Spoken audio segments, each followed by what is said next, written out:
God only knows what you've been through. God only knows what they say about you. God only knows how it's killing you. But there's a kind of love that God only knows. God only knows what you've been through. God only knows what they say about you. But God only knows the real you. There's a kind of love that God only knows.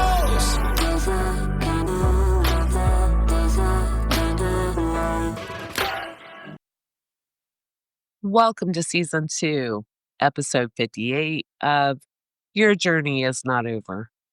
My name is Tanya Pearson Randolph. This is my own personal journey, and the expressions and opinions are of my own. I own all the rights to my personal journey, and to your journey is not over.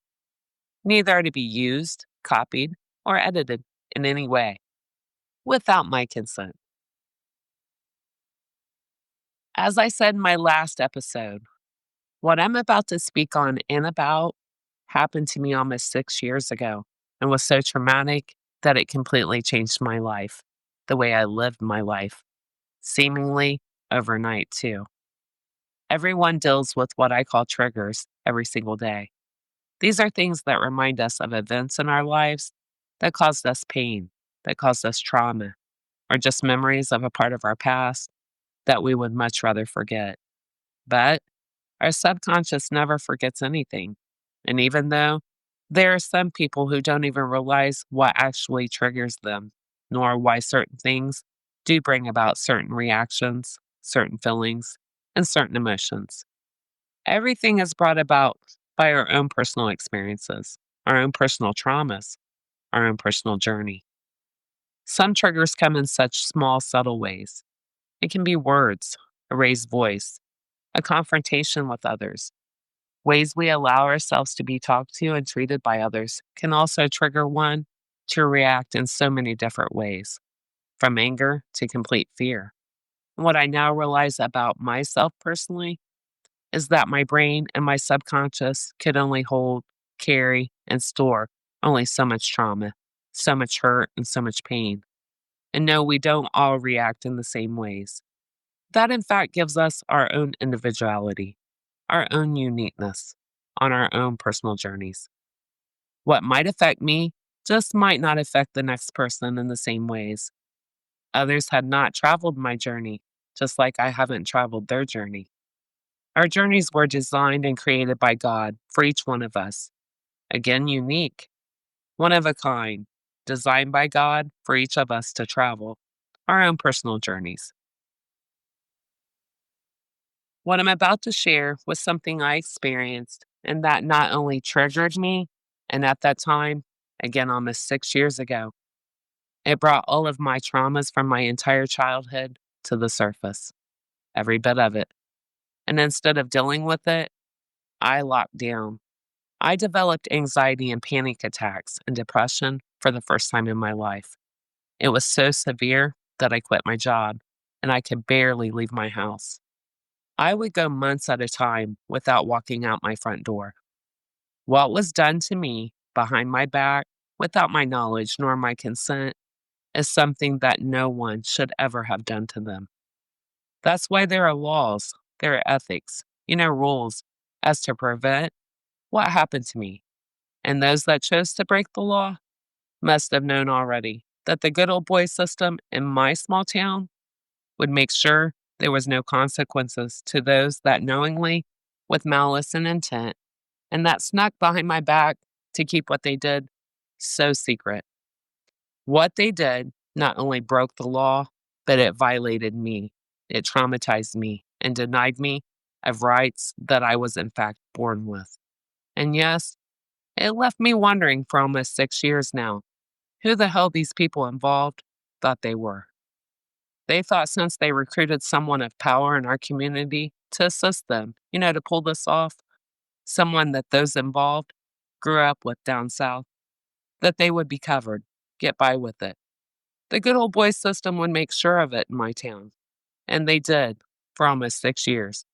But now, I'm tired of that good old boy system overriding ethics and laws every single time I've needed my local justice system.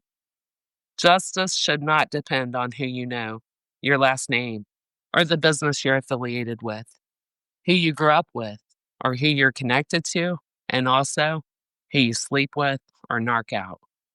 There are laws in place for a reason, and those laws aren't supposed to sway like the wind. Apply to most, but not apply to those of privilege or status, or how much money one has, or who they're connected to in our justice system. Laws should not sway, nor were made and put on the books to be overlooked, discounted, or broken depending on who committed the crime. No, not at all. During my research, I couldn't find that anywhere. Laws can be broken and overlooked simply by who you are, who you know. The Constitution of our country and the 14th Amendment states in part that no state can deny to any person within its jurisdiction the equal protection of the laws. Just that amendment alone leaves me questioning, then why have I been denied equal protection of the laws in my town over and over again? Hopefully soon I can get the answers to my questions. I'm an American citizen, I'm a taxpayer, and I was born with the same rights as all Americans are. And to have my rights denied every single time, one gets tired of never no justice. The few times that I've deserved justice. This third class citizen, this nobody as I've been treated. The 4 times in my entire life that the justice system denied and failed to bring me any justice when I was most definitely the victim, and I had proof that laws were broken against me. Before I go deep into one of the most traumatic experiences, I promise I'm getting there. Hold tight. But let me share an example of how the justice system in my town worked against me, not for me, okay? They don't hesitate to work against me for some ungodly reason, but never for me. Almost 11, 12 years ago, there was a person that lived in a house that my name is still on the deed to that home. And this person proceeded to text me, harass me, and say the most horrendous things. For instance, I hope the next time you fly, I hope a flock of birds fly into that engine and that plane goes down and you die. Yes, horrendous things along those lines. Well, what this person had no clue of was that a police officer had my phone and was reading every single text that came in from that person. I was busy running a business. I had no time for nonsense at all. And mind you, the person harassing me had nothing but time on their hands. I didn't have that luxury. So I called the police out to what I thought was my business at the time. Again, the police officer arrived and had my phone while I waited on my customers. He then made me a very lengthy and very detailed police report, at least 6 pages long, if not longer, and how he himself witnessed the harassment done to me. He himself read the horrendous texts nonstop. Mind you, for over an hour, these texts were nonstop and more evil than the one before.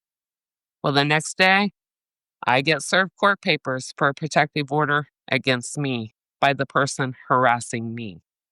Long story short, I retained an attorney. I got the police report made during the harassment. Again, I was the one being harassed, and my witness was a police officer. What better witness, right? One would think. Well, we show up for court, my attorney and I, only to be told that the person that filed the PO on me didn't feel good that day and couldn't make it to court.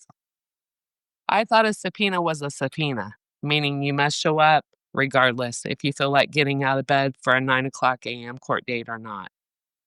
Laws sway like the wind. We never made it in court, even though I wanted to proceed and show the judge my evidence. I even asked to speak to the judge, who, by the way, was also my divorce attorney.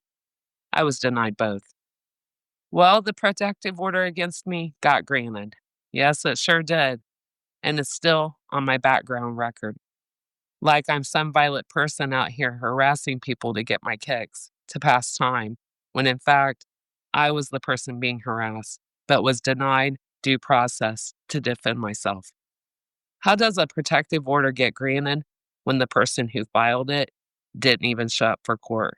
And it should have never been granted by the judge that it was, in fact, signed by. Conflict of interest. Again, that judge was also my divorce attorney. Shady to say the least, how I was the victim, but was made out to be the villain. Mind boggling to me, coming from a person who has never been in trouble with the law in any way. I've led a productive life. I've raised my kids who were involved in sports. So I was a softball mom and coach, a volleyball mom, a golf mom, a bowling mom, a track and cross country mom, a cheerleading mom. I've worked my whole life and I've tried to lead a good, lawful life. Again, when I have needed our local justice system 4 times, I've been let down every single time. But the most traumatic, it came January 13th, 2020. But first, I must give you the backdrop that led me to City Hall that cold January day with my eyes swollen almost shut. I was in shock. I was traumatized, and I could not believe what was done so sneaky, so undercover, and was completely against the law, and with evidence in my hand. A penalty of perjury by the state of Indiana form that was signed by 2 of my family members. And every single thing that those family members put on that penalty of perjury form was false. Even with the proof that a huge misjustice was done to me, and that was completely against the law in every state in the United States, not just Indiana. I was told there was nothing I could do, once again. I assumed that the business I had just left, well, that person must have called the higher-ups downtown and was told to shut me down. Make it go away. Sweep it under the rug. That good old boy system worked for someone. It's never worked for me. But it did shut me down, get swept under a rug. It did go away for almost 6 years. But, as my grandma always said, everything done in the dark always makes its way to the light, sooner or later. It's all God's timing, always. This concludes my podcast for today. Please join me next Tuesday. Listen in. And always remember, your journey is not over. God bless.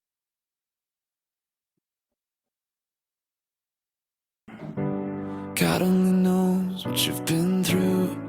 God only knows what they say about you. God only knows how it's killing you. But there's a kind of love that God only knows. God only knows what you've been